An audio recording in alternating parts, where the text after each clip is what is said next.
Welcome back to La La Land on CRN Digital Talk. I'm Brett Chapin. That's dancing guest co-host, Aurora De Lucia. Hey. If you have any questions for our next guest, Mr. Kyle Hester, actor, make sure you give us a call at 1-800-336-2225, 1-800-336-2225. And Kyle was actually our guest co-host last week, and we had so much fun talking to our other guests that we didn't even get a chance to talk to him about who the heck he is and what he has going on. I can't believe it. I know, unbelievable.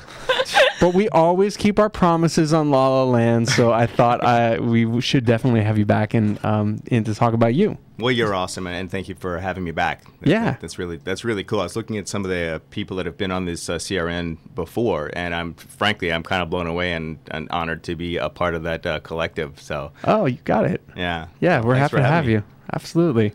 So you you were born in New Orleans, right? Grew up in Texas. Uh-huh. And you came out to LA when? I came out to LA basically right out of high school, which was the Performing Arts High School in Houston, which is kind of what got me into acting in the first place. I saw Fame on TV, you know, that TV show Fame. Love it. And so I was like, where can I dance on lunch tables? So, I want to go to that school. So that's what happened. I auditioned for that and then went to Performing Arts High School and then basically said, all right, well, where's all of the acting happening? And so I was like, all right, New York or LA. So New York theater, done a lot of that. LA film, let's go there. So that's kind of how that happened. All right. And at your Performing Arts High School, did you dance on the tables once you were there? Oh, we did. Absolutely. Awesome. I DJ'd at lunch on Fridays, which was kind of crazy. So we danced to Rock Lobster on the lunch tables at lunch. It's a fact. It was I love that. A hot lunch jam. It totally was. It totally was. And I was all into Prince, so I played like 1999 and, all of that good stuff. And nice. I was that guy. Yeah. So what? So you came out here to LA. Did you start working right away, or were you auditioning for a while first? I actually, when I first got here, I went to Cal Arts, and then student loans and blah blah blah. I ran out of money. Then I started to work, and I moved to New York for a little while to do some theater, and then I ended up in Atlanta. Did some theater at the Alliance Theater there in Atlanta. Did a couple of movies, Andersonville with John Frankenheimer, and Last Dance with Sharon Stone. She got to kill me, so so that was cool. But and then I ended up getting back out here like in 96, 97. So I've been here since then. What Awesome. made you decide to re-come out in 96, 97? Well, it's the grass is always greener, So it's like if you're working one place, and it's like, well, I can be working more if I'm, back where all the action is. So, so that's what brought me back out. Here I am. Yeah, here you are. Yeah. And according to your IMDb and your resume, you play the villain kind of often. Would that be a correct assumption? I think that's kind of funny.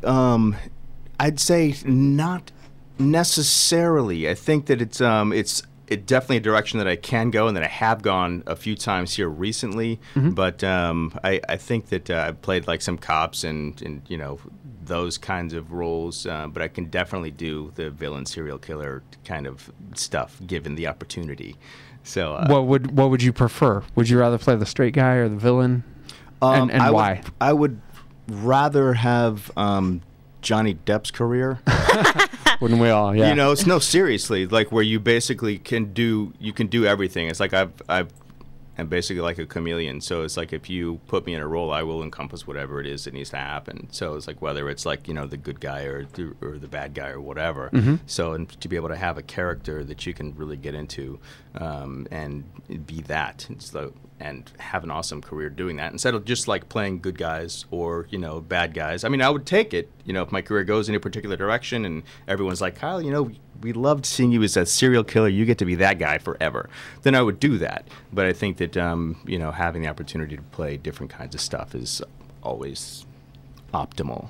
Makes sense. Yeah. But what if you could write a role for yourself? What type of role would it be, do you think? Well, funny you should ask. My friend Ken Ramos actually wrote an amazing script called Burden of Freedom, and that is about soldiers coming back from combat in Iraq and suffering from PTSD and all of that it encompasses. So it's a drama with some action suspense kind of orientated situations that I can't really get into because I don't want to give the story away.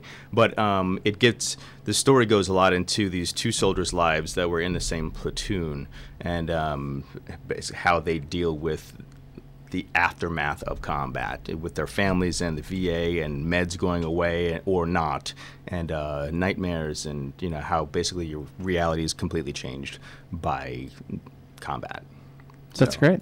Yeah. So that would be the role that you would write for yourself? That one that you played in there? I think Ken did a brilliant job of writing it. So it's basically it goes from all of the military combat type sequences to the waking up in a pool of sweat in the bedroom coming from a nightmare. So you have all of the range of acting that I think that you need to have for a role, and that encompasses all of that.